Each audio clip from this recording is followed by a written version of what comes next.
All right.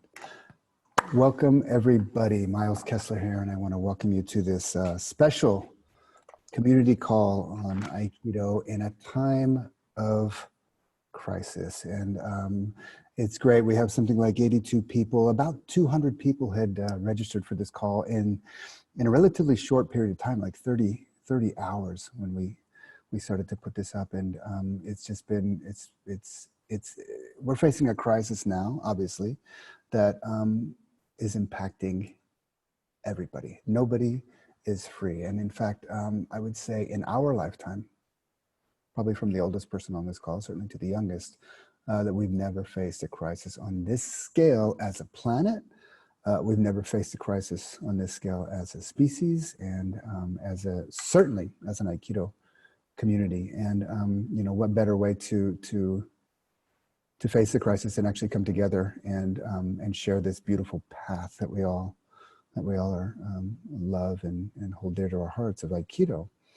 And you know, the first thing that comes to, you know, after the oh shit moment, just like in Aikido, you know, when the attack comes, there's like that, the very next moment is back to center. And you know, how can this crisis be, you know, how can we meet this crisis, and how can we face this challenge, the challenge of this moment, and also, or especially, how can this crisis be developmental? You know, what is our developmental channel? What is our developmental challenge in this time? And in a way, it's kind of a leadership moment for the Aikido community, and that's why, you know, I've connected with you know, these teachers, and they're all pretty much on board. And you know, in a way, everyone in the Aikido community is watching. And it's been, you know, I'm somewhere in the middle of the wave of where this crisis has hit. You know, we were just talking to Malory and Marco Rubatto in Italy, and Malory in Seattle, and Bruce Bookmen in Seattle, and they're kind of at the front of the wave, you know, after Asia, of course. And you know, it's already impacted them already for a few weeks now, and here in Israel, it's just kind of impacting us now. And it's actually been impacting us for a week or two already. And other places, it's just starting. So it's interesting to see how this crisis is moving through the planet. And you know, and also it's interesting to see the panic and the fear. And it's natural to have panic and fear. And as you know, as Aikido, as martial artists, as men and women who are committed to a higher path of practice, higher path of physical, mental, emotional, spiritual discipline, you know, it's an opportunity for us to face this and to see where we are at. It's kind of a wake-up call to see what's going on with ourselves in this time, and you know, just like we do in the mat every day, you know, centering and staying open, connecting, staying in a place that's responsive rather than reactive, you know, accessing our intuitive response or intuitive problem solving in this moment, a way to embrace conflict rather than kind of react towards it and try to control it. We all have to kind of face that, and that's what this call is about. It's about getting together and sharing, you know, a little bit what's going on. I mean, it's happening to all of us, but also, you know, how are we responding to it around the world, and what is Aikido's, you know, what is Aikido asking of us? How does Aikido support us in this crisis? And what I'd like to do is I'd first like to kind of open up. I'm going to kind of pick a few panelists one by one, but I'm going to ask some of the panelists to just maybe for a moment share, you know, where you're at, where you're coming from. All the panelists are Aikido teachers. I'll start with Annette Rollig in Germany, near Frankfurt. And Annette, maybe you could just share for a moment, you know, how this has impacted your dojo, your Aikido community, and how are you responding? Yeah, thank you, Miles. Well, we in Germany, Germany is closing down. We closed our dojo yesterday, actually, but at the same time, we see this. In the moment we closed, we saw this as an opportunity to reach out in a different way to our community, and we are just creating alternatives, mostly online, to stay in touch with our communities and to offer practices which are helping them to stay more calm and be able to, as you said, respond to this situation rather than to react. So, and I'm very happy that we have the chance to exchange here tonight. Thank you. Great. Yeah, thank you, Annette. Let's go over to Skip. Skip, your mic's open. Hey. Yeah, so I'm in New Jersey, and there's cases all over New Jersey, but as of now, our schools are still open. I have three boys. I have triplet boys, and they're still in school as of now. But many schools around us are closing. What we're doing with our dojo is we've been doing up till this point. We're prepared to close if we need to, but we've been doing smaller classes, controlling class sizes. We're not doing partner practice anymore. We stopped that. We're really just trying to provide a place for the people that do still want to come in and just kind of have some normalcy in their day. But we are setting up a plan for online training. We already have that in place. Some of our members have already decided to just do that and train at home. So we are prepared that we will need to close soon, most likely. But in the event, we're prepared, and we're just trying to provide some calm and some normalcy with everything going on, which is something that really people want, whether they're in the dojo or whether it's virtually at home, so they can have that connection with their teachers and their friends, right? So that's where we are right now. Yeah, beautiful. Great. Thanks, Chip. Skip, forgive me. Skip. Okay, let's go to Malory Graham. Hey, Malory, your mic's open. So we are here in Seattle, Washington. So we've been a little bit of ground zero in the United States. So maybe a little bit ahead of what other people have been doing. And I initially was definitely one of those deniers. And I was, frustrated when a dojo member said, we really needed to close and lock down immediately. But obviously, as this progresses, through the country, you realize, oh, yes, absolutely, we do. So we have followed the Seattle Public School District, and they closed a couple days ago for the foreseeable future, at least for the next month. So that's the position that we are in.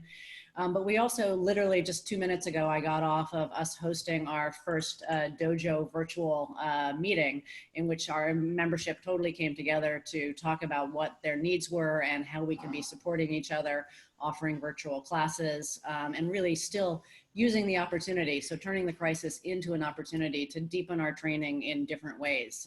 So it's been really exciting for me to see our entire membership come forward with that and really look at how do we not only kind of protect our own community, but also look outward. I often talk about in a class, don't look at your hands, but look out at the horizon. And I think that's very apropos for right now for everyone too. We need to obviously keep washing our hands, but not totally obsess about them, and really look out at the horizon, look out at the bigger picture, bigger communities, and how we can be of service. Yeah, that's great. Awesome. Thanks a lot, Malory. We're going to come back and talk about a little bit more about what's the practice moment that we're facing here. So we're going to come back to that. But let me go over to Marco Rubatto. He has a dojo in Torino, Italy. Marco, your mic is open. Hi everyone. I'm in Torino, which is in the north of Italy. And in Italy, we shut down for probably before of you. And our dojo closes the last week. So there was a whole week without regular training. And right now in Italy, the government has set the rule that is not allowed us to go out of our homes. And so we are really face a big crisis like society. At the same time, as Aikidokas, we are trying to figure out how to respond in a creative way to this crisis. And with my dojo students, we are trying to do together a coronavirus challenge, who is we want to try to find where Aikido can apply without the Aikido physical training right now. So we are thinking about things to do together, and also especially with kids, for kids class. Beautiful. Yeah, great. That's perfect. Well, it's kind of like what we're doing here. How can we actually move it off the mat into a more virtual space? So everybody's talking about this. How do we move it from what we normally do to continue our training? So great, Marco. Thank you so much. Let's go to Don and Julie in Florida. Don, your mic's open. I'm assuming that you're both on the same. We are on the same mic, yes. There you are. Great. Yeah. So we're here in Tampa, and I just closed our youth program until the end of the month. Till the end of the month, according to the public schools closing as well. And this afternoon, when we were speaking with the teachers, for the first time, I had an emotional response hearing Marco saying he couldn't leave his home, and realizing that any of us could be in the boat that Marco is in right now. And I am so glad that the community is coming together. This is the power of Aikido to me. We have already built an Aikido community across the globe. And I am interested to see where we're gonna arrive with the emotional stuff when it comes, you know. And also personally, I'm going to play in a wedding right after this. So this is affecting my personal economic life as well. And so there are those other things. I think Aikido off the mat is where this is really going. Our practice has been going this direction for, this is what we have been practicing for. That's what I'm trying to say. You oftentimes in class, I know we speak about, you can't change the world with a good Nikkyo, right? But we're trying to develop something else. And so I think this maybe we get as an opportunity to really consider what does this mean for off the mat. And so I really like the title of what you've called this, Miles. And so we're looking forward to watching this unfold in this venue. Yeah, great, great. So let me, I got one more. Jacob, let's see. Jacob, your mic is open. Should be open. There it is. Yeah. No, it is. Yeah. Yeah, Jacob's coming from Sweden. All right. Hi, guys. Just very quickly, it's very nice to be here and to be invited to share my experience and my perspective with you guys. And I've been looking through the whole range, this gallery view of all of you, and it's an amazing testament to, in my opinion, what Aikido can do, you know, to really bring people together. And I think, I don't know if it was you, Miles, who said at some point that, you know, we all talk about how Aikido might be a way for us to, how to train to handle conflict. But for me, and for maybe you guys, Aikido is a way to practice conflict. This is the practice of conflict. And this is now a conflict of emotions and a conflict of reality, economic crisis for many people perhaps, and closing dojo and not being able to practice the physical art that you love and are passionate about. And this is going to be very interesting to join you guys in this hour and a half, I guess, we're going to have now. That's about what can I say now. We can talk much more about things as we go along, I think. Yeah, great. So that's great. Thank you so much, Jacob. We're gonna go for about 15 more minutes, and then we're gonna give everybody on the call a chance to go into smaller breakout groups to discuss basically what we're about to discuss now. And it's really what is the developmental opportunity that we're all experiencing here now at this time. And you know, it's so funny. I like all of you. Our dojo's still open for today. Things are moving pretty fast. My daughter's school was closed yesterday, and we'll see what's going to happen tomorrow. We have a dojo, like a seniors meeting tomorrow night, and we're gonna make some decisions. But it's so funny. You know, it's like it's so natural that the fear, the worry, the oh my God, you know, I guess the first one, because our family is pretty healthy, and there are cases here in Israel, but it seems to be a bit under control. It seems to be. But for me, the first fear was really the economic fear. It's like, oh my God, you know, I just finished a winter Aikido camp about 10 days ago, and this was already in the air, literally and figuratively. And, you know, my first concern was the economic. Am I going to have to cancel? They already paid. They're coming. What's going on? And they came, and it was really about 3 days into the 5-day camp that it started to become real. And everybody, you know, we managed to finish the camp, and a few flights were canceled, but everybody managed to get back to Europe or the States or wherever they were going. And yeah, it's a real, you know, economic fears. It's a big deal, you know, closing, what are we going to do? And I'm not really interested. I mean, I am very interested in talking about what we are going to do, and it's okay if other panelists want to share that.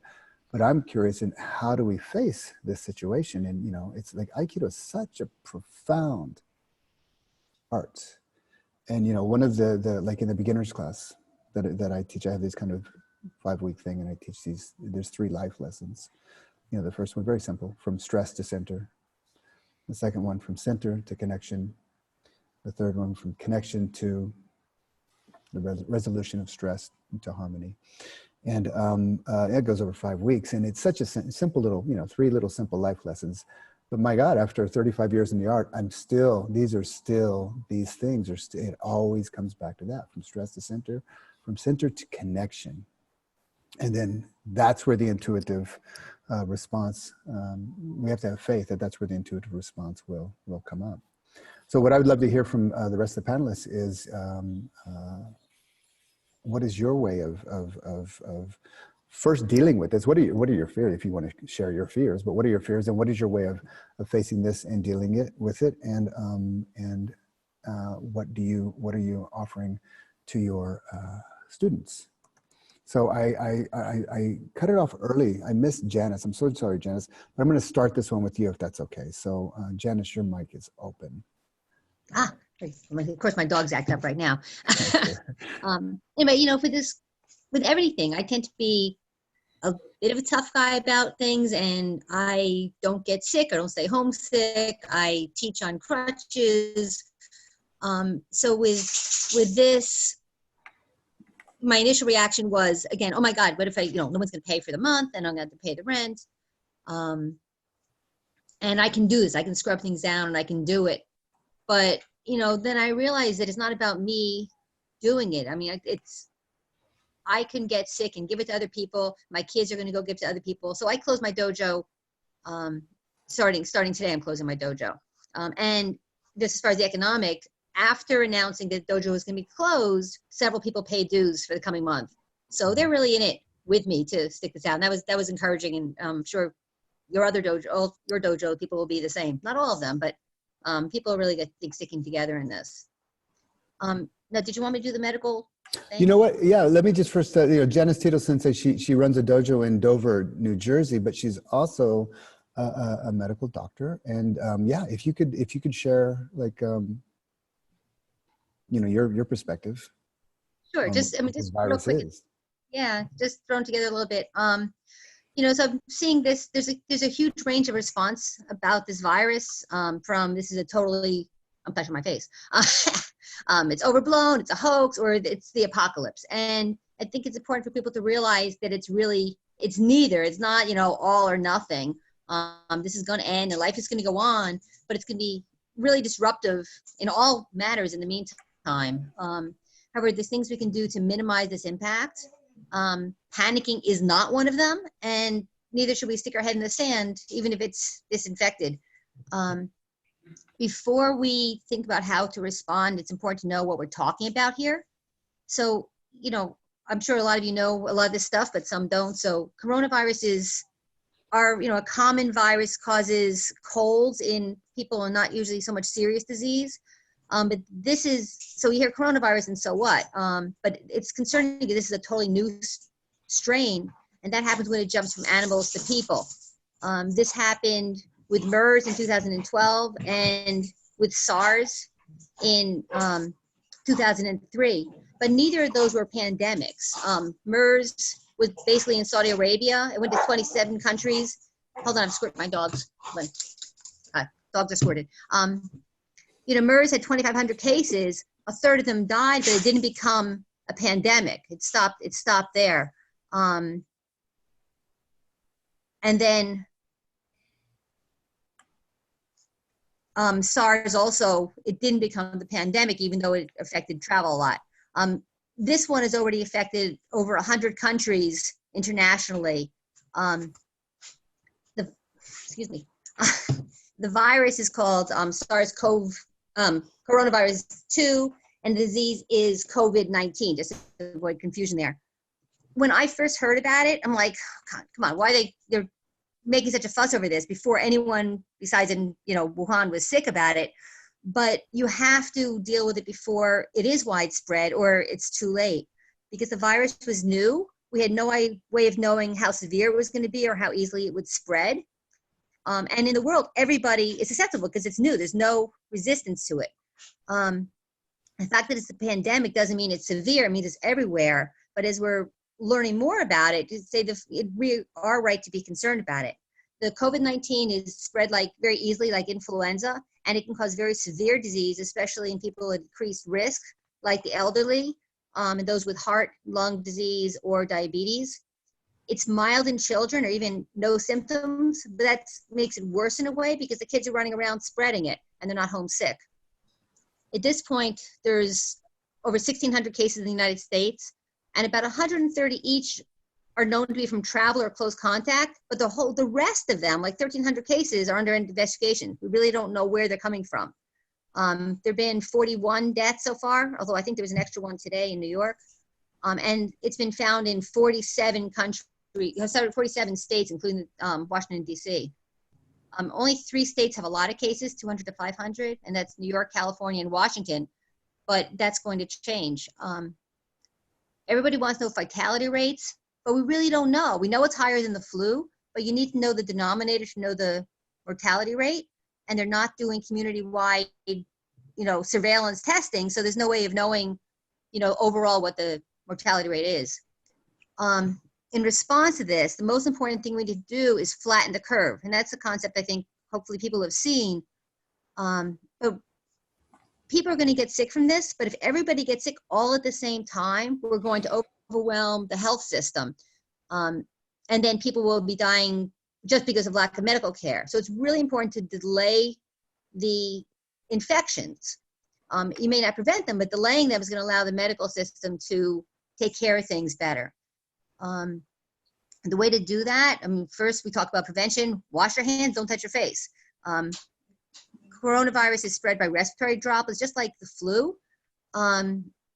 So to avoid that, you want to stay 6 feet away from everybody, if that's possible. But 6 feet away and talking for 10 minutes is how it's spread. It's not like just quickly passing by somebody.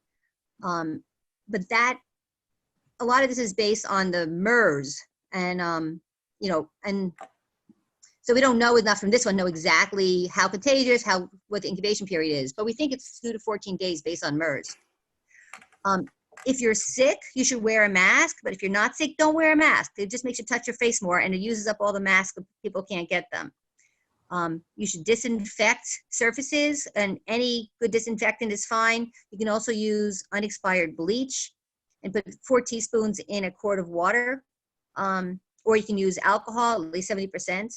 So disinfecting surfaces, washing your hands, and social distancing, and that's where it gets more disruptive. So avoid gatherings, avoid traveling, and closing our dojos. I was going to go to New York tomorrow to visit an old friend, and that's just irresponsible. I'm not going. Okay, now if you're sick, don't go to your doctor. Call your doctor unless you're very ill. Like when I say very ill, I mean you can't breathe, you can't complete a sentence, it's hard to stand up. I mean, every mom thinks their kid is very sick, but there's mommy sick and there's doctor sick. If you're not having sickness like that, like again, really trouble breathing, then just call your doctor, and your doctor can talk you through on the phone. They can triage you, see how sick you are, tell you things to do.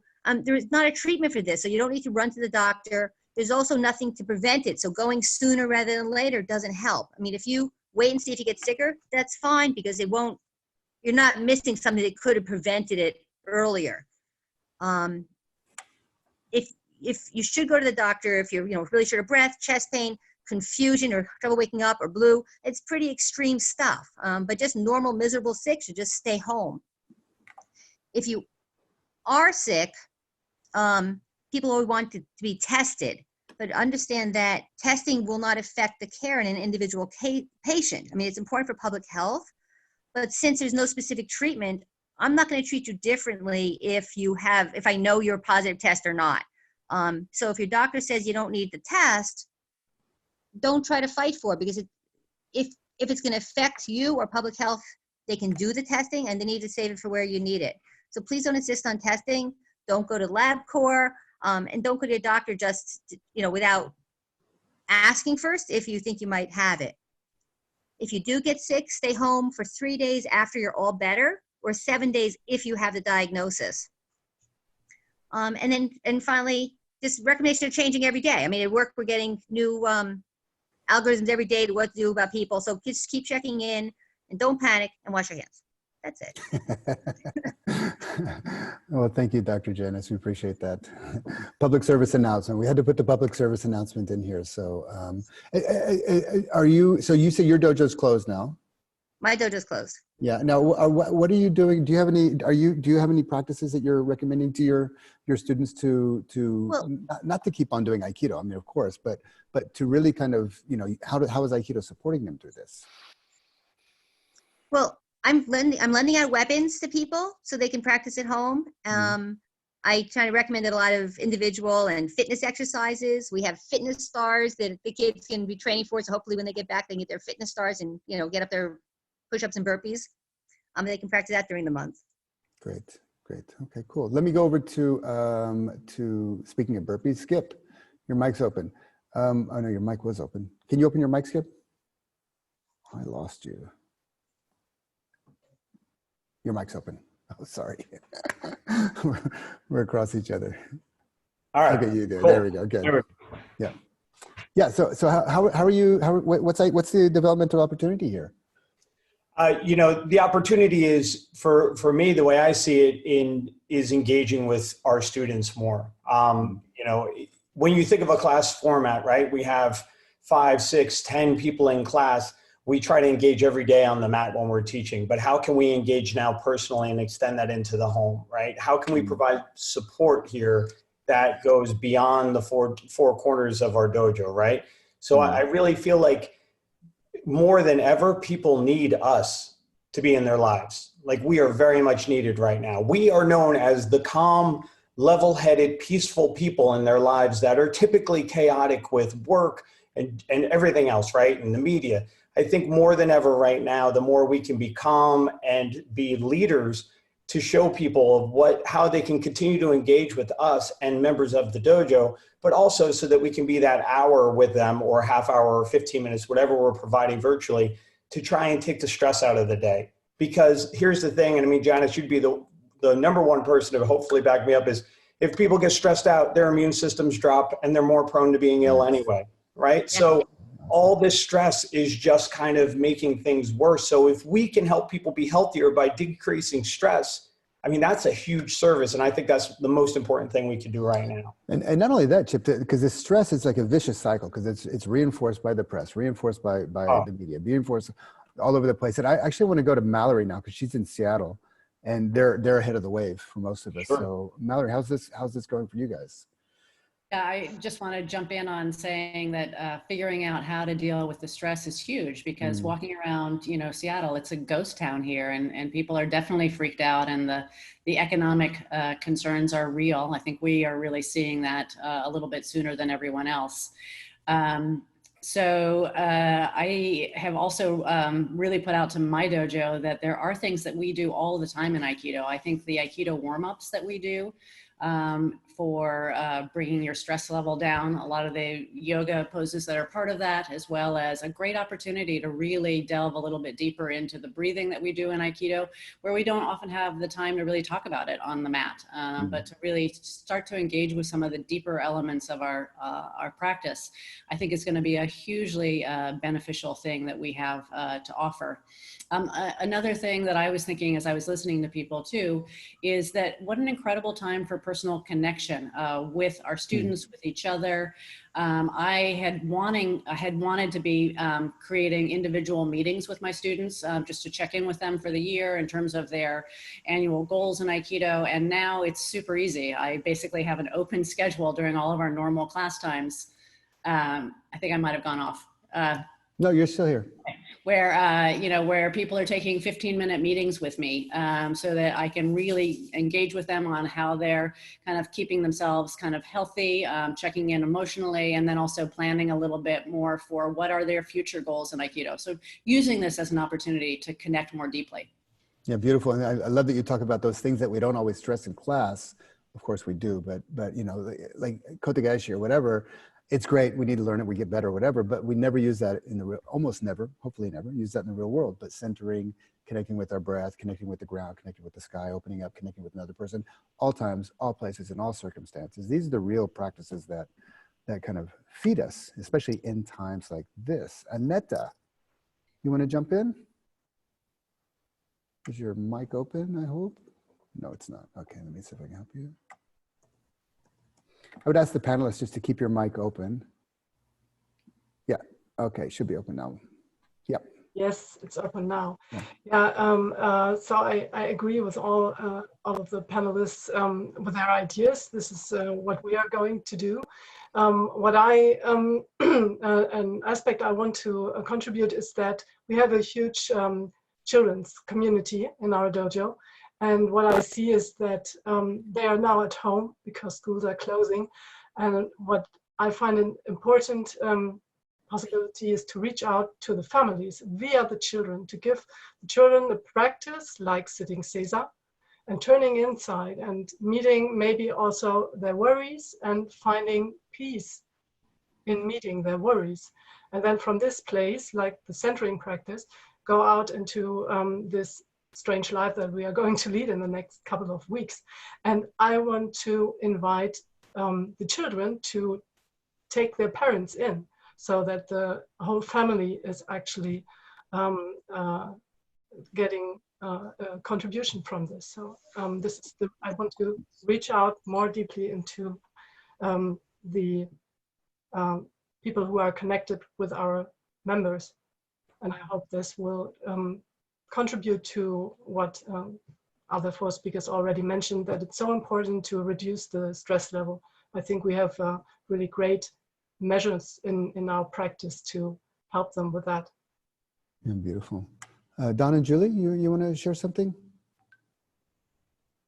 How, what's the developmental challenge? What's the developmental moment that we have here? So again, I want to ask the panelists to keep your mics open for this call. Yeah, there he goes, yeah. Yeah, I tried to, but I said I couldn't because you muted me. Sorry. Anyway, regardless, I was going to say that, for us, we've been thinking about what can we do with this time. Like right now, we're in Florida, we're in Tampa, Florida, so we're just kind of moving along day by day. We're certainly behind Seattle in the curve. And so we just closed down our youth program moving forward. As of right now, as far as our membership knows, our dojo is still open for adult programming, including my class tomorrow at 11. So, but everything's changing moment by moment. To be fair, we have been doing weapons classes, the last few classes that I've taught at the dojo for the last week and a half only. And I think we're considering, like, what can we do with this time if we do transition to not having classes? Like maybe there's dojo beautification projects that we can do, things like that bring people together, but not so close in proximity, doing some yard work outside the dojo, things that kind of develop over time and need to be done anyway and keep the community involved. So that's the kind of things that we're thinking of. And as far as like the practice about our training, I guess I was thinking that I think one of the things that I talk about Aikido, we talk about in the dojo, is learning to deal with the ambiguity of a situation, right? And letting it unfold rather than trying to force an outcome. And so I think our training should help us prepare for the idea of letting this unfold and being okay with watching it unfold and reacting in the action, as I call it, versus kata, versus form, but takemitsu aiki, letting that kind of idea unfold and watching it. And I think, the randori kind of training, I would hope helps us, reminds us under stress to come back to our center, like you talked about earlier, Miles, and use those skills that we put in so much mat time to develop in the best case. Yeah. And I'll just add to that briefly that we also do weekly meditations in our dojo with dojo members and other people from outside the community. We did one virtually this morning. And I think that is a way that we can also add, just like Annette was saying, to that calm, peaceful sense that we want to take out to the whole community, as well as cleansing once in a while from the news. This is much more nourishing than me checking my Twitter feed from the White House. My Twitter feed from the White House, which I don't have. That's awesome, Julie. That's a great one. Well, you can go ahead. I'm sorry to interrupt, but it's beautiful that you said that. No, I mean, just the other thing that we've been discussing is how can we support, couples that are wanting to practice, and maybe Yeah, we'd the be good- able to actually facilitate some couples practice on videos and so on for people that can do a physical practice while they are together. I'm not going to keep anything from her. She'll keep any virus from me, I don't think, at this point. So we might as well practice together. So it would be interesting to kind of have an idea of people who are couples that also do Aikido together. You could actually give a platform for that, or for other family members, because you're touching each other anyway. So why not continue the practice, you know, in some kind of a structured way? That's awesome. Maybe distance learning, or even in our case, we have so many couples in the dojo, maybe even at the dojo with more space. Yeah, beautiful. Great. Hey, let's go to Marco Rubatto, and then I want to get into the panel discussion. So Marco's going to be not the panel, the breakout room. So Marco's going to be the last one, and then we're going to open up the breakouts. Marco. Great. I was always inspired by a quote who says that when in the horizontal perspective, there is no more solution, in the vertical, there is no more problem. And so right now, I'm just searching about the vertical solutions.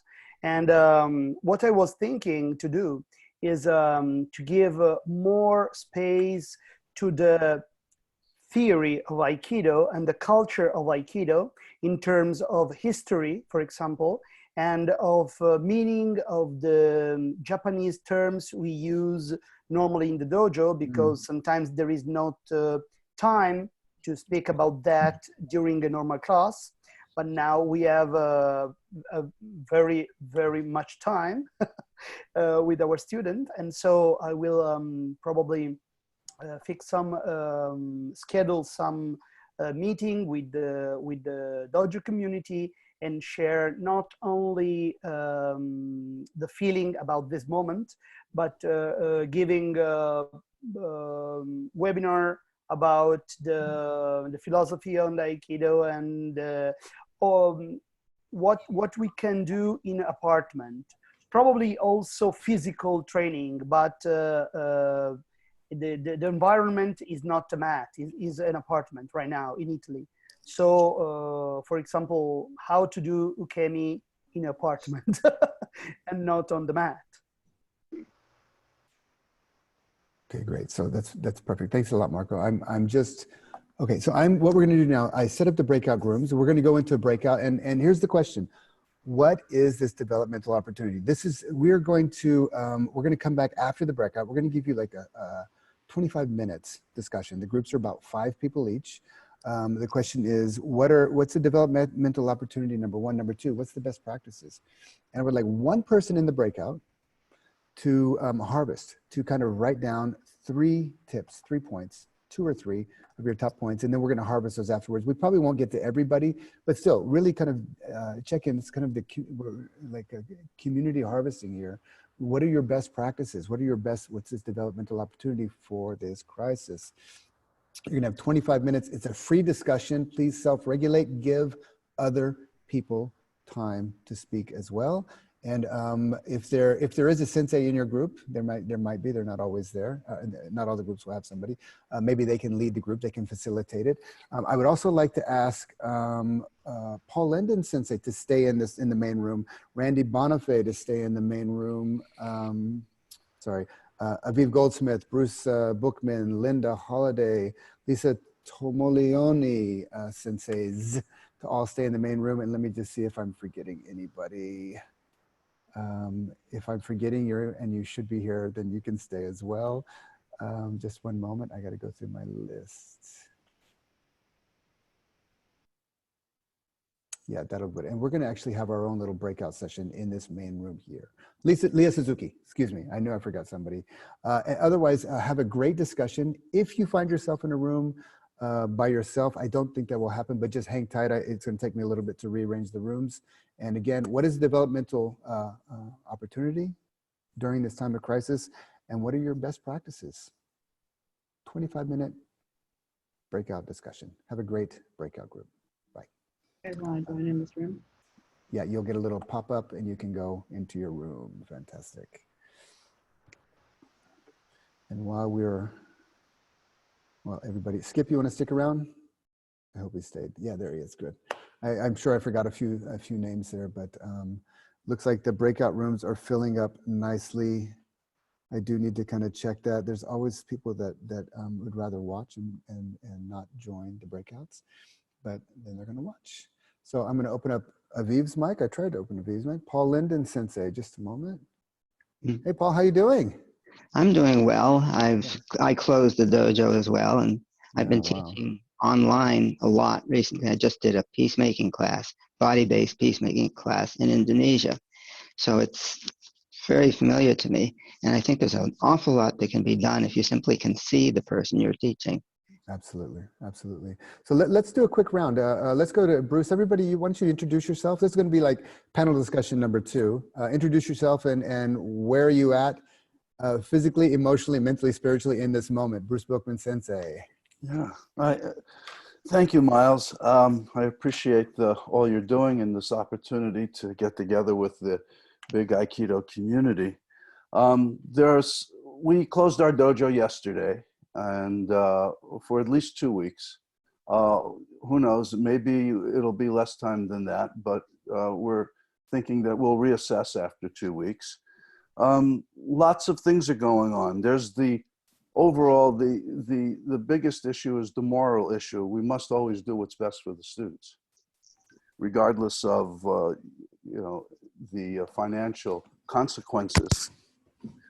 There's the liability standpoint as well for those who, especially those who do Aikido professionally, that if we know that it's not a good thing to have people come to the dojo, we really shouldn't do it. So it's just, that should go hand in hand with the moral issue. And how will we keep practicing?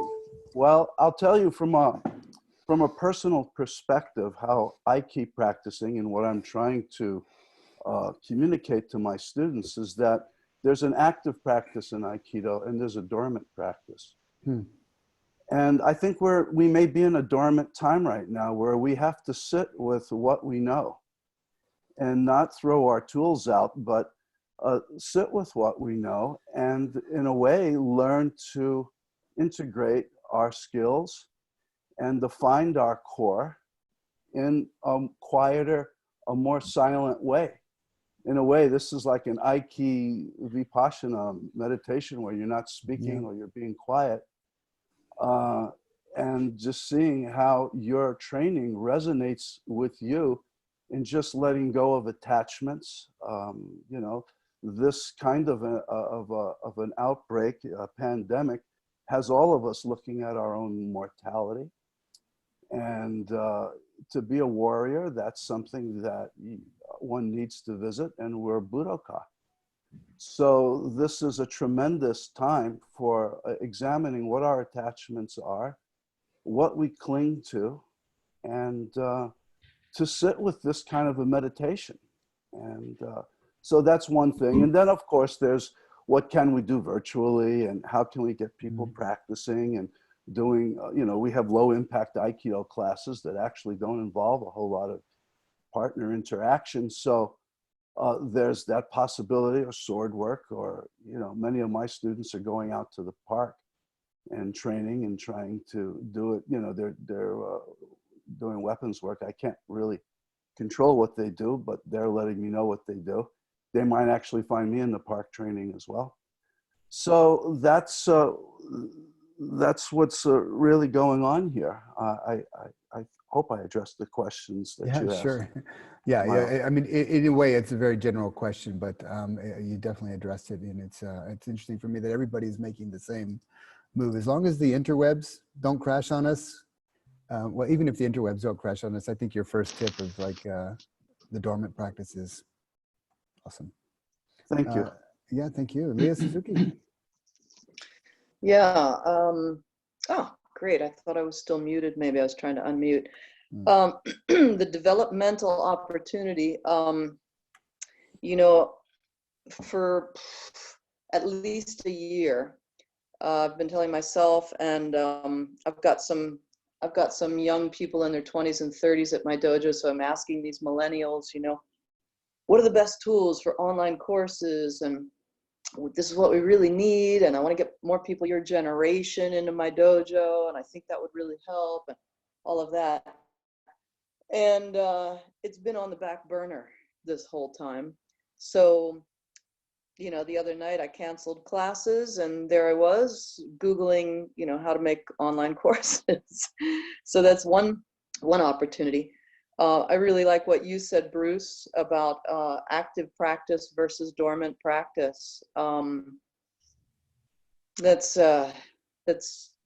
There's a lot to that. I want to take some time and digest that. It's really nice, nice phrase.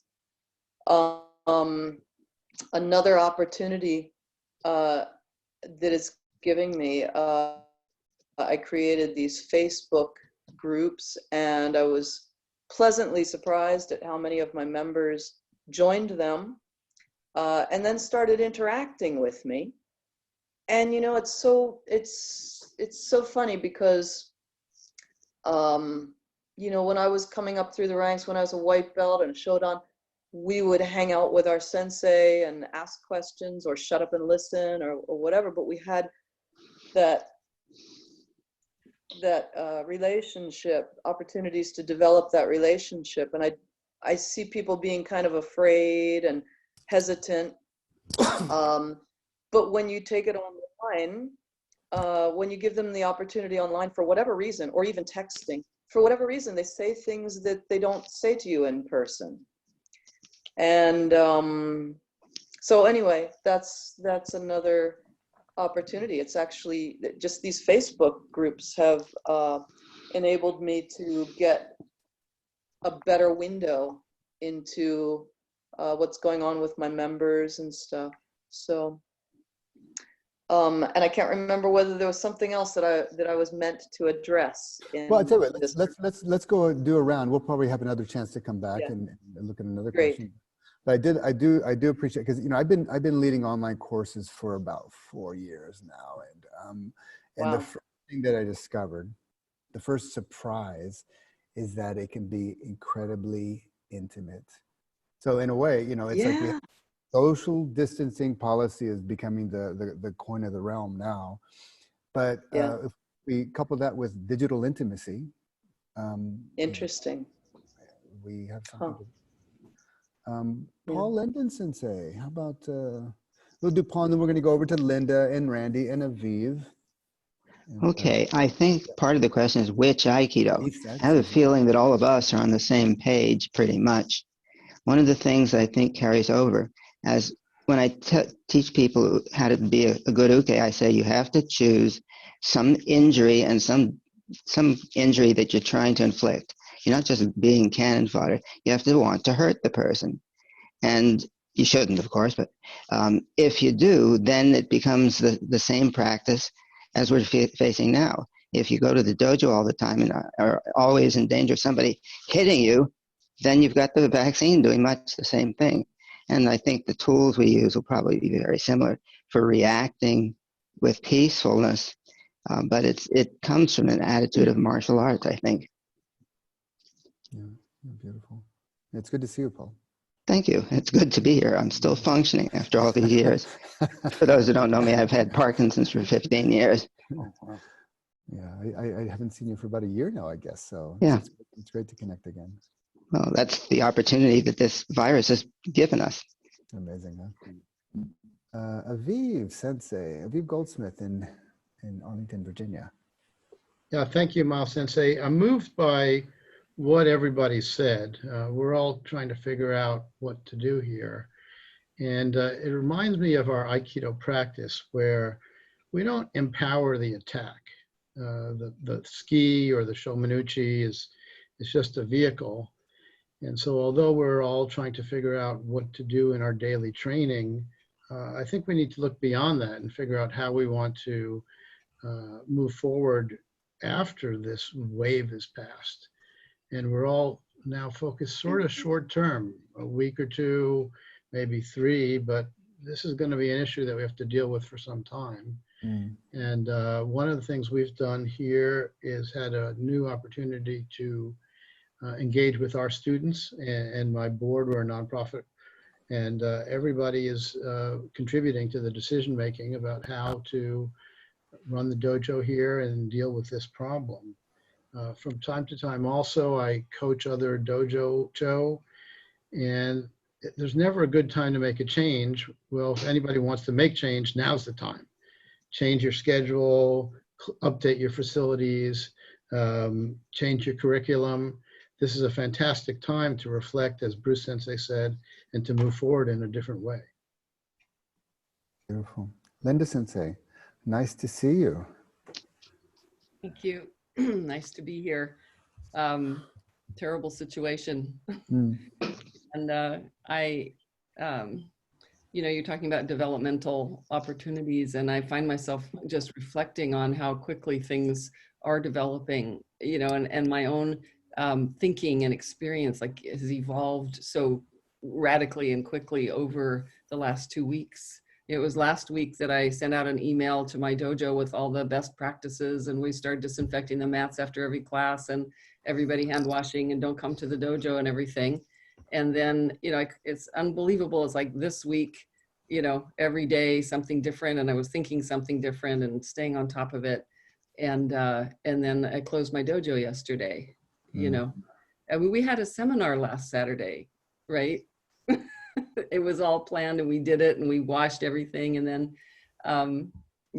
every day, it's amazing my own mind, to see that I've been able to take in and process things differently, every day as I'm monitoring, what's happening and talking with people and keeping in touch in online and in person at times. And I'm, probably like a lot of you, I'm in a high risk category, right? I'm for my age and I have vulnerable lungs. But I also see the, evolution in my own thinking, but just hopefully everybody's, from okay, how do I protect myself? How do I protect my dojo? Oh, it's not us in the small sense, it's us in the big sense, and so part of the decision, Thursday night, late night decision with my board of directors, to shut the dojo and to do it immediately was just the recognition that we have, always ongoingly in different ways about how we're all connected, and that we can't have an individual solution in that way. So we also made a rule. We just absolutely shut the dojo down. It's not available for one person to come in and do their separate training or something like that. We don't want to set up a situation where some people who have keys to the dojo kind of have access to something and other people don't. So things like that. We're thinking about how to have good connections. Obviously, of course, we're thinking about how to stay connected as a dojo. Anyway, I was thinking that, the opportunity or what we need to do, of course, is to apply our Aikido training in all the ways that we're connecting with people in and out of the dojo community, right? I was out the store yesterday, I needed to get some food, and you could feel just the palpable tension, in the store, and some of the shelves are empty, or people are worried, is the infrastructure going to collapse after a while? Everybody's scared. And then I and lots of other people were countering that, by really connecting with people in a very positive way. And that's something, we develop, of course, through our Aikido practice. So the application of our Aikido practice, kind of moment to moment, day to day, in how we interact in the community is very important. And then there's how do we stay connected to our training and help our students, if we're teachers, help them stay connected to their training. So I'm thinking about that. I'll be communicating with people about that. And I sent out, emails already, to my instructors, to the dojo community, widely, so people know exactly what's going on. And then, to not go on too long, I'll just say the last thing, which others have been echoing, which is this is an opportunity for me. I've been, of course, wanting to do more of a number of things that I haven't had time for, and especially learning how to do more things online. And I want to set up a probably Zoom platform or something like that for my dojo, so we can, get together every so often and have like this, have an interactive thing which I participated on only with Miles in the past. And thank you, Miles, for all that you've been doing that way. Absolutely, absolutely. And so I'm learning. I'm going to learn about that, and that will be a good skill for me to have. And I had a wonderful conversation with my 28-year-old son last night, and he started filling me in. Yeah, great.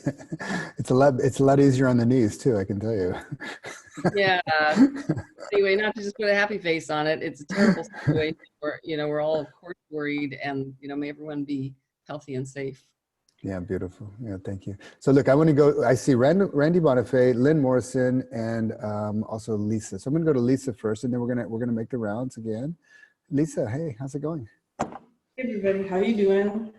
Miles, thanks for organizing this. Hey, you're welcome. I echo many people's sentiments of what they've said about what they're experiencing in the dojo and the community, and fears they have, concerns, thoughts they have going forward, plans they're making for still staying connected and keeping the dojo viable. For me, I'm very much a traditionalist.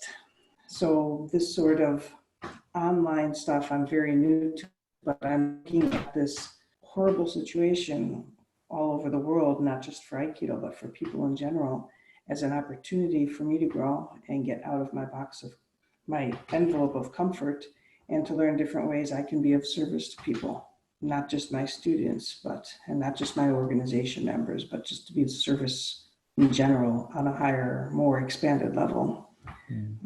I'm here physically right now in San Diego at GI Aikido, but my dojo is in Illinois, and I'm the director of an organization, Aikido Shinbokai, that has dojos all over the world.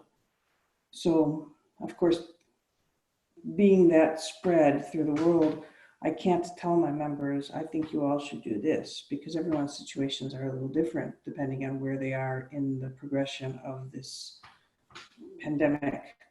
So I've urged them all to be appropriate for their areas and to think about how they can keep connection with not only their students, but with the community at large, and be of service to the community.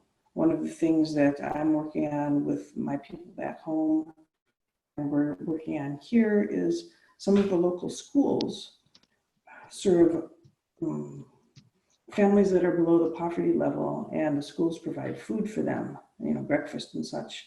And sometimes that's the only food those kids get all day. So my students are arranging a food drive and connecting up with local PTAs to find out ways how to help. And that not only helps the community, but it helps the dojo community feeling. So while this is a horrible situation, it also gives us an opportunity to explore other ways to grow as not just Aikidoists, but as people. Yeah. Beautiful. Hear, hear. Thank you, Lisa.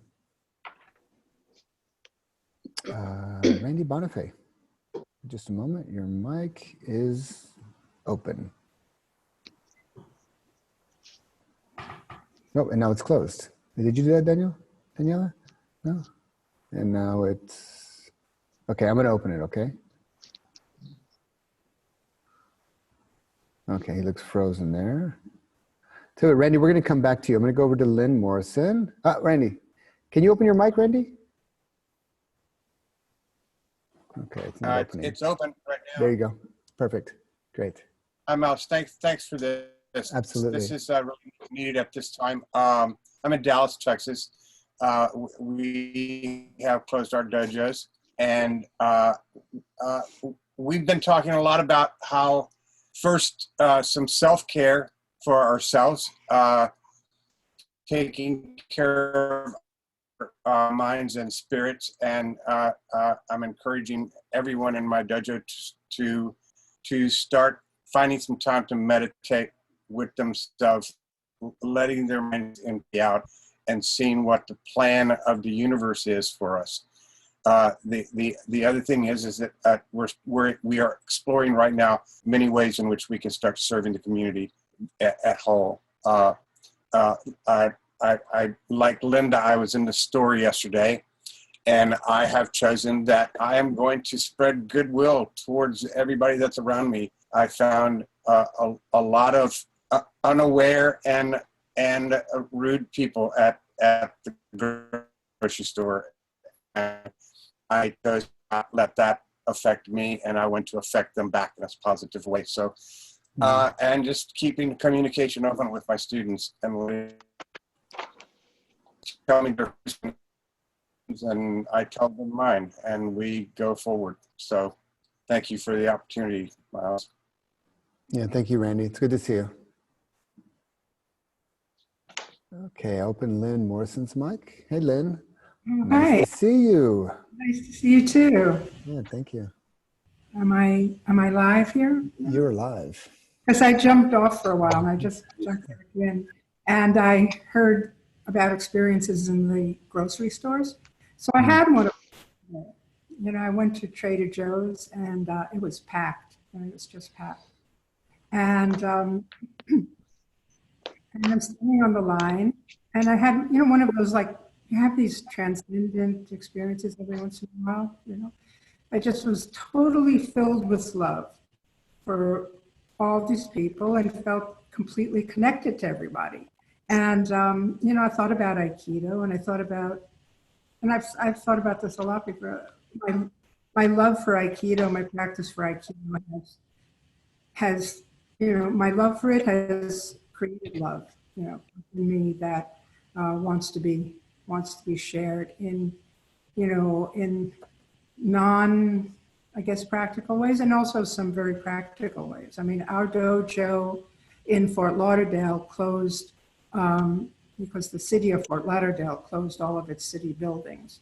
So we've started now communicating. A group of students have started communicating, and hopefully we'll get together, maybe practice, maybe do some weapons together. In Florida, we have the opportunity to be outside quite a lot in the sunshine.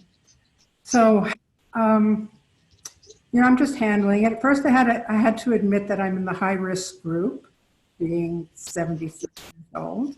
And that was a change for me to think of myself that way. And, but I find my practice coming to a fruition. And so I'm just glad to share that. Yeah, that's beautiful. Well, thank you.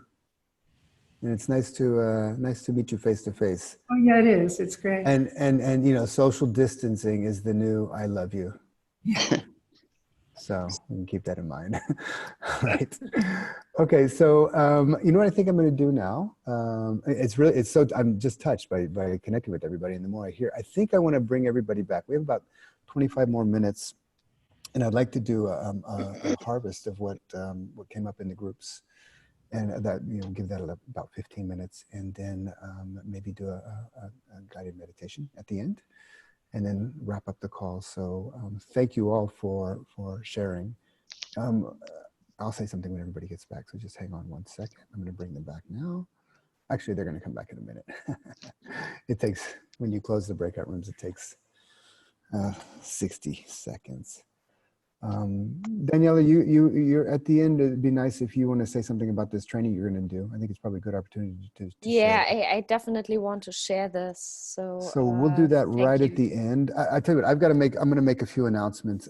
If anybody wants me to share something that you're doing, like that's happening, not that you're thinking about happening, but that's happening, send it to me in the chat, and I will try to get it and bring it in. And I don't want to get overwhelmed with promotional stuff at the end, but I do want to say a few things. So, and another 20 seconds. There's Christina. Hi, Christina. Nice to see you. Welcome. About another 10 more seconds, people will be back, and then we will carry on. 3, 2, 1. Everyone's waving. There we go. Okay, everybody, welcome back to the main room. I hope you had a nice breakout session. We had a pretty nice sharing over here with panel number 2. If you didn't get to see that, don't worry, it's on the recording, and it's also on Facebook Live. This is being broadcast Facebook live on Facebook as we speak. And it's so touching to connect with people. You know, some of the things that came up was just people sharing about what's going on in their dojos, how this is impacting them, how this is impacting them not just practically, but also, you know, personally. and you know, where it's in a way forcing us all to think how to move forward. And you know, social distancing is the coin of the realm these days. And I was sharing, because I've been leading these online courses and trainings for about 4 years now. And one of the first things that the most pleasant surprise, it was before we even have video, we were doing it all on phone, that there is a thing called digital intimacy. I don't know if it's a thing called a digital intimacy, but these Zoom calls can be incredibly intimate. And what I hear again and again is from people wanting to somehow connect with their community, keep their community together. You know, how can we do that? And this is a beautiful way to do it. At the end of the call, Danielle is going to say something. Her and Mark Walsh have a pretty cool training. Amazing, like the timing is incredible. So she'll say something about that at the end to help people learn how to do that. But what I want to do now, before we finish off, is we have about another, let's say 15 minutes to harvest the breakouts. And what I would love to hear from somebody in your breakout group. If you want to share something that came up, you can raise your hand. The way to raise your hand, if you do it like this, I'll only see the people on the first page. There's like 5 pages here. So I don't see everybody whose hands up, but there is an electronic way to raise your hand. If you open up Danielle, can you explain that for me, please? How people raise their hand? Yeah, sure. So if you want to raise your hand, and I saw already like 2 people discovered that, please press the participants button that opens a window to your right side if you use the desktop client from Zoom. And there are all kind of little buttons, which we call nonverbal feedback. And one of them is a little blue hand, which says raise hand, and that shows us that you want to say something. It brings you from 100 people who are on the call, it brings you on top of the list in the order you raise your hand. So please use that. That makes the work for us much, much easier. Yeah, great. We have about 7 hands up. Let me just mute everybody for a second. Okay, so everybody's on mute. I'm gonna raise up 7. The people who Danielle said pushed first, they actually know how to do this. They got a head start. So let's go with Daniel Palacios. He's in Oregon. Daniel, your mic's open. I think your mic is open. Danielle fell off the call. Let's go to Andrew Laptop 2. Andrew Laptop 2. Oh, can you hear me? Your mic is open. Yes, we can. Okay. Hey, we had a really, I'm kind of, I have to say, I'm first and foremost really impressed by the phrase you just used, digital intimacy. The fact that, look, we're all Aikidoka. We all have made certain priorities in our lives, and we all find ways to add to the conversation. And the way that's actually consistent, even in this, what we would think of as being impersonal technologies, is remarkable. Actually, we got a lot done, and a lot was said, and met some really interesting people. I think there were 5 of us in the call, maybe 6 of us. The most important thing that we came away with was this idea of, look, use Aiki principles, maintain connection.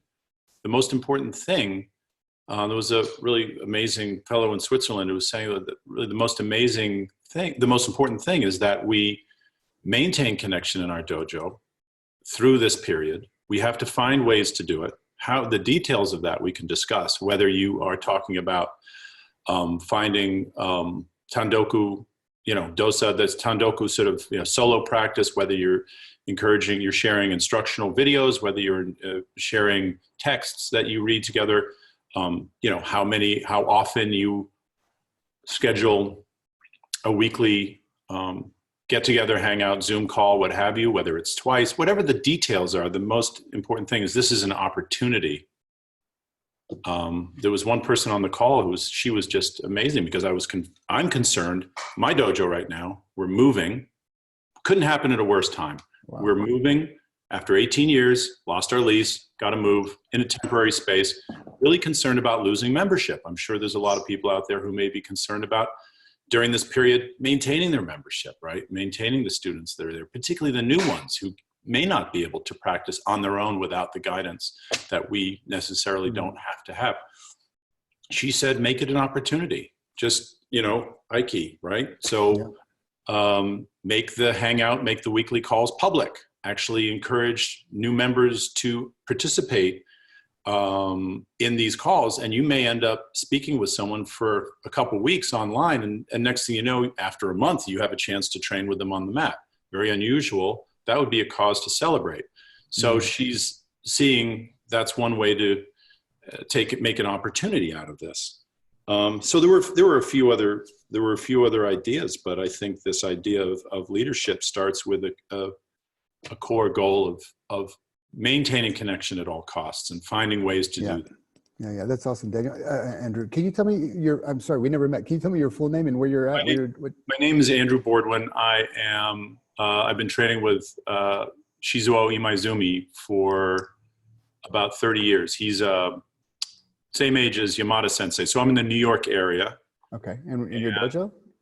Shin Budokai. Shibudokai. Shin Budokai, S-H-I-N Budokai. Beautiful. Yeah, so he's 81. That's the other concern we have, is that Imaizumi Sensei is the same age as Yamada, same age as, a number of the original students of O-Sensei. He's 81. We're concerned about his health. Big part of the reason for closing. Right, great. All right, thanks, Andrew, appreciate it. Thank you. Jacqueline. Jacqueline is in Norway. Your mic is open. Jacqueline von Arb. Hi, Miles. Hey, how nice you doing? to see you again. Good to see you.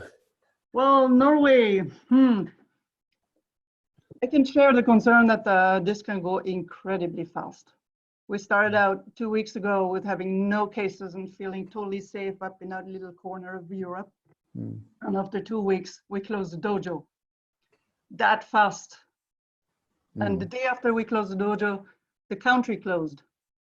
So no in and out now. Yeah.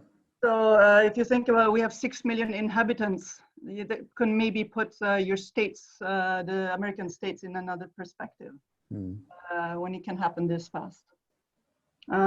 So this really dropped on us like a bomb, and it, for me at least, it took me a little while after going over the emotion and following the news cycle, which is changing all the time, to find okay, where is my center? Where can we go from here? Instead of being sucked into this insecurity and being sucked in, I feel like I'm already out of balance, flowing away. So I think what we're practicing as teachers and leaders is decentering and other principles of Aikido. And how do we bring this off the mat? So I'm here to really hear about ideas. We're talking about all this online stuff. So it's not my strongest thing to That's every Aikido teacher says the same thing. Yeah. At some point in your life, but yeah, but just seeing this Zoom meeting, I can already have ideas. No, I mean, it's crazy. Yeah, it's crazy. You know, this is the can you future. lead a class through a Zoom meeting? You know? Yeah. Well, there's people that are actually doing that now. But Yeah. that's all right. I want to go on because we still have lots of hands up. We only have another 15 minutes. But thank you so much, Jacqueline. And who knows, maybe we'll see you in Zoom. I hope to, sooner or later. Okay. Yeah. Ofer Duncan here in Israel. Ofer, he has a dojo down in the Arava Desert. Yeah, we had a fun group. I want to thank you for putting this together. And actually, a lot of what I want to say echoes what Andrew said about this idea of how strangely intimate it is to meet other Aikido people and, instantly connect with them and realize that we have the same things to talk about. It's amazing, huh? And just in the interest of harvesting, I want to say that, the people in our group seem to be really focused on or really interested and excited about this idea of, virtual dojo and using technological tools to build community and to develop training opportunities. There was a sort of extended discussion for Israeli people is a little bit funny of how best to use WhatsApp to connect to dojo. And there are sort of like what you said, this idea of best practices that are things that we have to learn, sort of learn from each other and learn ourselves. But I don't want to, because it seems like I'm saying stuff that other people have already said. I don't want to take up too much of the time. And so I'll just hand it back. But that's great, Ofer. I appreciate that. And it's interesting that we are all like learning on our feet in this moment on how to move forward. That's my biggest takeaway from this call. I mean, yes, we're all connecting and it's like, horrible, stressful, and it's great. It's so great to hang out with you rather than the people down at the market. God bless them, of course. But yeah, this is quite an interesting time. So let's go to Malory Graham. Malory, oops, sorry. Ugh, I just turned. Malory, can you open your mic? If you can't, I will. Okay, I got it. Says I cannot. Yeah, it's open, yeah. Okay, great. Again, we had a great group as well too. And just with our 3 practical steps, someone started out by saying, let's forget about digital for a moment. Let's go really local to our own dojo communities and make sure that we are reaching out to everyone in our membership to see if there are any needs. Awesome, awesome. Being a good neighbor, like bringing the cup of sugar, whatever it is, like figuring out how to really respond on that really intimate level. And then next, we talked about basically how do we engage and bring our Aikido practice to strangers. We're noticing people in the stores hoarding stuff. And as opposed to the US where they're hoarding toilet paper, in Italy, they seem to be hoarding celery. There was a big fight about celery in Italy. And so how to be able to step in with our Aikido principles and help strangers not really feel alone. Maybe a little bit of like that Terry Dobson on the subway story, really being able to actually be of service to strangers when you're seeing all of that fear out in the community. And then finally, number 3 was definitely opening up virtual spaces where we are really spending time listening to each other, de-escalating, and really helping each other get out of defense mode and use the principles as an analogy. So we've been doing Ikkyo for years, and we want to figure out how to use that analogy and help others figure out how do we respond to this bigger attack with our Aikido principles. Yeah, beautiful. Great. Thank you so much, Malory. Rivertide Aikikai. The mic is open. Hey, is that Ariella? Yes, hi. Nice to see you.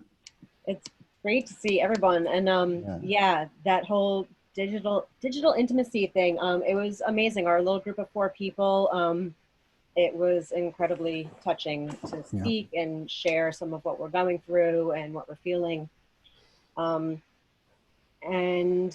I feel like we've found a really interesting intersection between developmental opportunity and best practices. One thing that we were visiting was the idea of communicating with our students, of course, which is, big topic in all this. And also communicating with each other, as you've facilitated through this meeting, which is incredible. And so, as an opportunity to develop those skills, to develop the connection that we talk about all the time on the mat. And where does that intersect with best practices in terms of what we're dealing with now, in terms of the threats that we're looking at. And one thing that we were talking about that I felt like there was some consensus in our little group. And I know in the larger group, there's so much awareness among all of the people that are on this call. Everybody seems to be really well informed, really compassionate, really trying to pay attention and do the right thing. And so I want to work on my communication skills and say that I think that it is really important in terms of best practices that the first and most important thing we have to do right now is social distancing. And I know that for me, it took me, I think, over a week before I first really grasped the concept of social distancing and realized like, wow, this is huge. This is not about me. This is about the world. From that point to the point where I was able to get myself to shut down my dojo, there was a period of time that it took me to really process that. But I would really like to ask everyone to put their minds there and really try to consider, if you haven't closed your dojo, to please think more on that and think about the importance. Even if you think the risks are really low, which me, upstate in the country, the risks feel really low, but the costs are so huge that I feel like however small the risks are, we can't take them. Yeah. Thank you so much, Ariella. I was saying before in the other group that social distancing is the new I love you. So we'll open up one more, Annette, and then we're going to finish with a little bit of a meditation. Annette? Yeah, hi. Yeah, thank you.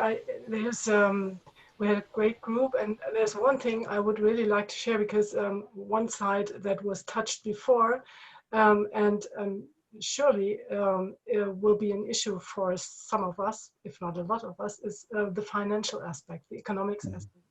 And it's on the one hand, it's the participants, our members, that may get into financial troubles because they lose their jobs, yeah, or they have not so much money anyway. And I want to share what Melissa told us from also from the Seattle dojo, that she made the experience that the people addressed her with this problem, but there were also a lot of people that addressed her with, oh, I want to give more money, or I want to give a donation to the dojo. And so it balances itself out in the group. And talking of hope, which comes from this sharing and this community call, I think this might be a hope that we can trust in our community, that in a way finds an Aiki also on this financial aspect, if we make it an issue at the right time when it arises in our community. So I want to communicate this and maybe give hope to those of us for whom this issue will arise. Yeah, thank you so much, Annette. I appreciate that. Okay, so, oops, just a moment. Yeah. Okay, so we are coming to the end, and I thought if everybody, just a moment, if everybody's okay with doing a bit of a guided meditation here at the end, and it'll take a few minutes, and then we will make just a couple of announcements. You know, there's so much wonderful resources. If you have something to share, I'm going to ask you just to put it in the chat. I said I would share at the end, but there's just too much. I will let Daniela mention something, and then I've got one thing to share with people. But I don't want to kind of step on this meeting too much with sharing. If you do want to share something, you need some help from me, reach out to me, and I'll get it out to my group. I have a rather large group, so I'd be happy to help you with that.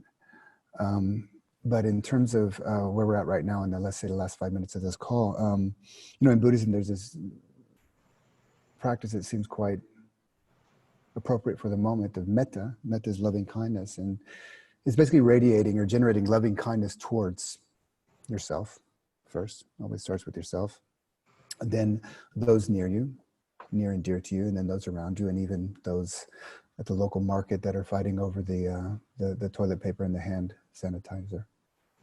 The ones that are in between what we love and want and that's not so nice. So-called enemies. But I thought we'd just do a quick metta practice, and so I invite you to just close your eyes. You can keep them open if you like, but find a comfortable place. Feet on the ground, feel the body, feel the breath. And with each breath, feel yourself dropping more into the body, more into the center, into the present moment. Fear always exists in the future. When you can settle into the present moment, fear, anxiety, stress, these things will start to reverse engineer. They start to dissipate. And once you've kind of connected with the present moment, we're just going to repeat a few phrases inwardly in our minds. You can say it out loud if you like. Your mics are muted, so. And the first is generating or radiating loving kindness towards yourself, because who needs it more than us? 3 phrases. May I be free from physical harm. May I be free from mental suffering. And may I be well and happy. And just resting in that.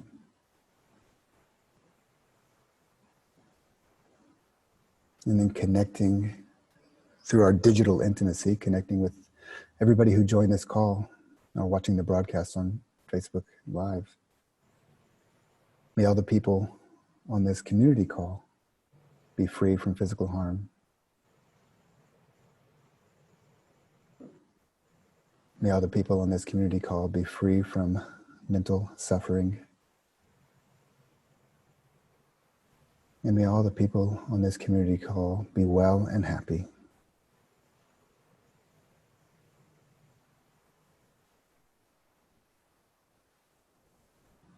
And expanding out to our Aikido communities, may our Aikido dojo community be free. All the people in our communities be free from physical harm. May all the people in our Aikido communities be free from mental suffering. And may all the people in our Aikido community be well and happy. And radiating out to our community, our towns, our village, our neighborhoods, our cities, even states or countries. May all the people that surround me be free from physical harm.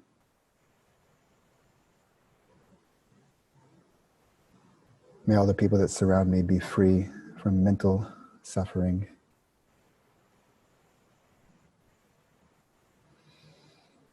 And may all the people that surround me be well and happy.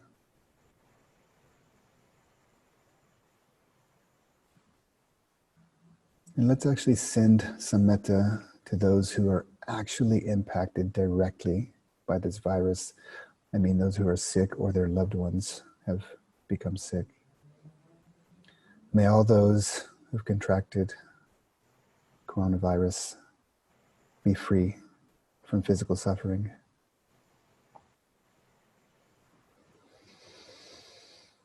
May all those who've contracted coronavirus and COVID-19 be free from mental suffering.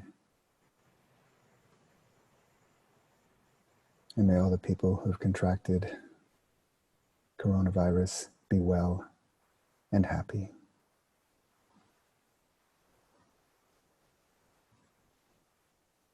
And one last move, opening our hearts, because as big as the world is, our heart is big enough to contain it all. May all beings in the world be free from physical harm.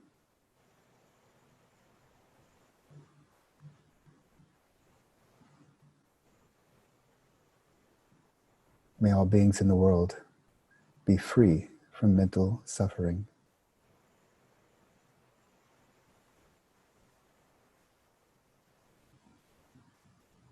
And may all beings in the world be well and happy.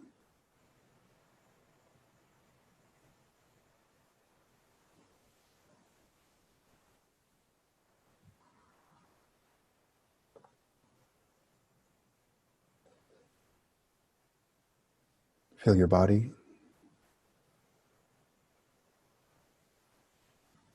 Feel your center.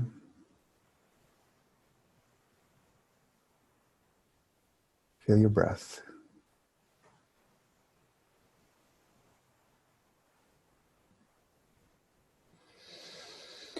Feel the space on the inside.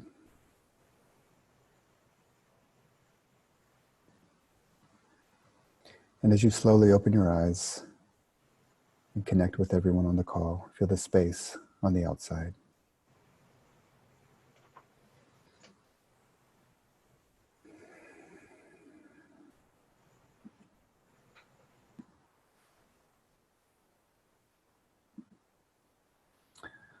So we're exactly at 90 minutes. I want to thank all the teachers. You know who you are. We know who you are. I'm going to break my brain trying to repeat everybody's names. Thank you so much for sharing, contributing, and bringing your wisdom and in this time of crisis. And I want to thank everybody who participated, joined. So we will say two things. One, there is I'm offering something to the Aikido community. About 3 years ago, I did an Aikido telesummit called Aikido at the Leading Edge. Linda was there, and Paul Linden was there, and Randy Bonifay. A lot of people here joined that. I mean, it's a digital product I have on my website. Well, I'm actually going to open that up for free access. There's something like 45 teachers, 35 hours of sessions. If you're at home and you want, it's like the Netflix of Aikido in a way. If it's not doing Aikido, but doing this, people teaching their best stuff, you know, not the kotegaeshi stuff, but the stuff in between that you actually take into life. That's open. I'm going to share that for everybody. I thought I was going to open it for 21 days, but who knows? We'll see how long it's going to be. I'll share that link in the chat, and I'll also kind of get it out in an email to everybody. And for those who are looking for some way to bring their work to their community through the interwebs, Daniela and Mark Walsh are offering something. You want to say something about that, Daniela? Yeah, I would love to. So thank you for giving the opportunity. So some of you might know that Mark Walsh and we are working for quite some time already together to bring embodiment, like broader than Aikido, but it includes Aikido into the online world. And we did a conference last year doing quite a lot of online courses and stuff. So we decided to do a webinar, which is free of charge for anybody who wants to learn how to do embodied work online. And this is going to be on Wednesday. And Wednesday is pretty full already. We have 900 people already signed up for this one. And we have another one on Saturday. So today in a week. And I just posted the link. And it's like 90 minutes to learn how to do online work. So starting from Zoom settings, streaming, how to bring movement online, pitfalls, and all this kind of stuff. So please join. There's no, there is no catch on this. It's really just free of charge and 90 minutes learning. Great. So if you look in the chat, you can see the place to go for the free access to the telesummit, and also Daniela posted it, and I'll probably put that in the email when I send out this replay to everybody. So we'll make sure that you guys get that too. All right. That's it, everybody. Thank you so very much for joining. I'm going to open up everybody's mics so we can have a cacophonistic goodbye. Thank you, everybody. Bye. Thank you, everybody. Thank you. Stay healthy. Stay playful. Stay well. Thank you. Bye. Bye. Stay generous. Yes. All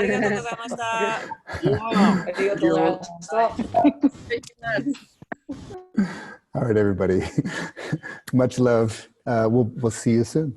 All right. All the best. Bye.